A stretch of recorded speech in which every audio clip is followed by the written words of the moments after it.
Leviticus 5:5, when anyone is guilty, he must confess in what way he has sinned. Agad-agad. Agad, sorry, ay, mali ako.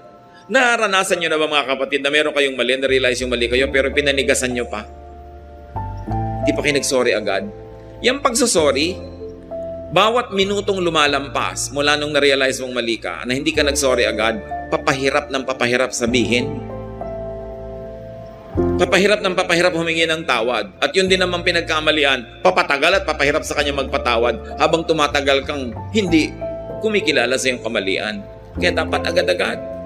Sabi niya, uy, sorry, Moses, my Lord Moses, sorry.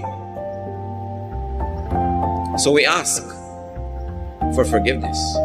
Another lesson we learn from this story is that you ask God through anointed channels. Sure, you can ask God directly. We are being encouraged